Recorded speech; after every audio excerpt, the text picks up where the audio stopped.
Picture in your mind something you've seen recently that disturbed you. It can be a stain on your favorite shirt or a scratch on your new car.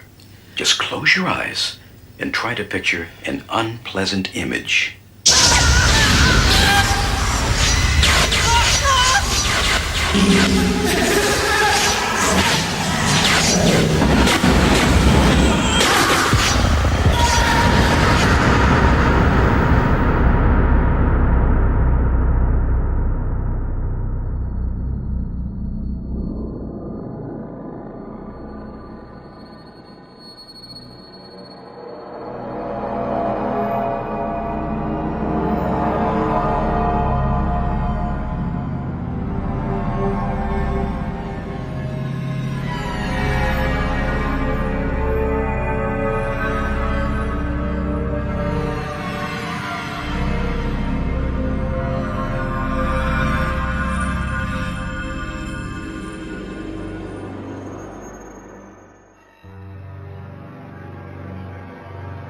I have a confession. I'm obsessed with the dark web. Everything about it fascinates me, from the live streams, the red rooms, to the snuff films. Some would say I'm sick in the head, and maybe I am, but at least I admit it. Another reason why I like going to the dark web is because I like finding out if what I see online is real. Like the viral deep web videos on YouTube such as Blank Room Soup. One night, I was bored and decided to surf the dark web. I made sure my Tor browser was working. It had all my safety softwares updated. I finally entered the dark web and started strolling around the site. There were a lot of weird things for sale, like human feces, human eyeballs, Michael Jackson's breath in a jar. I pondered the people who buy these things. I started searching for more and saw more sick stuff like human Spider-Man. It was half a man's body, with 8 arms attached to him. Each arm was miraculously moving. It looked like a camera trick, honestly. I read the description and it said it was some sort of sick experiment. The experiment was conducted on 4 involuntary victims. Victim number 1, a man born with half a body. Victim number 2, a teenage boy. Victim number 3, the teenage boy's dad. Victim number 4, the teenage boy's grandpa. Some random psycho removed the victim's arms and attached them to a man with half a body. I guess he surgically inserted a robot inside to make the arms move. It was disgusting, but I was enticed to see more. I saw another link called Chat with Stacy. It had a picture of an attractive looking female and a link to a live stream. I've been on sites like Omega, where you chat with random people in the chat room, so I decided to click it. I was now in the live stream.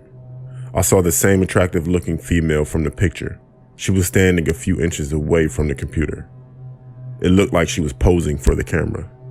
Hey boys. She then started walking closer and sat down on the chair.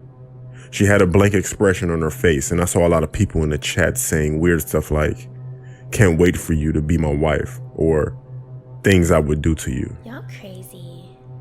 I was used to seeing disturbing comments like that on Instagram when someone popular on Instagram live streamed, so I ignored it. I then saw the girl typing something. She wrote in the chat box, "Does anyone find me attractive?"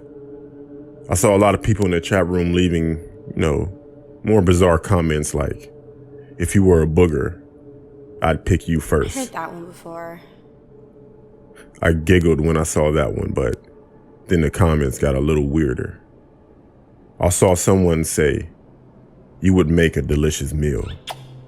It looked like the girl acknowledged it by blowing kisses and making heart signs. You're funny.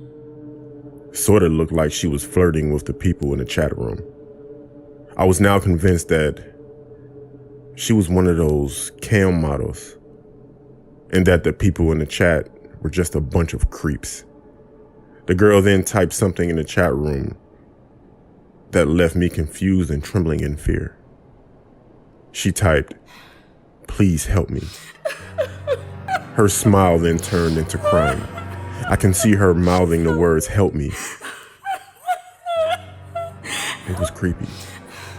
She was mouthing the words, "Help me," under her breath, and I was confused on why she was asking for help.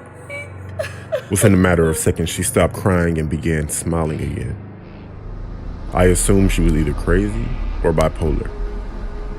The screen suddenly began to start to glitch, turning on and off.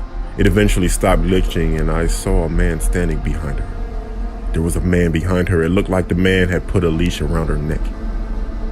The creepy thing is, the woman remained smiling. It was like a scene from a horror movie.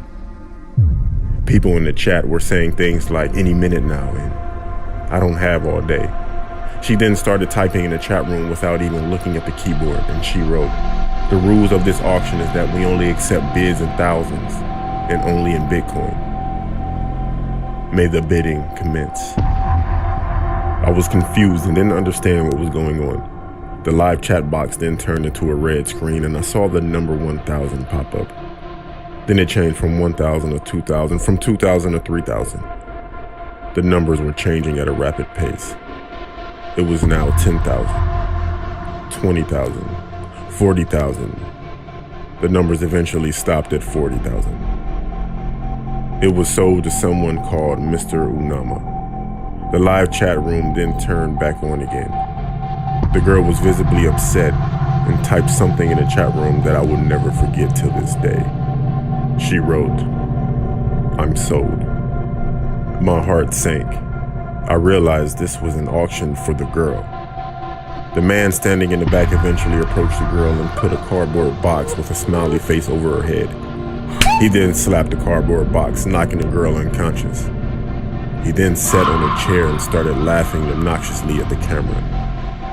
He also put a mask with the word God written on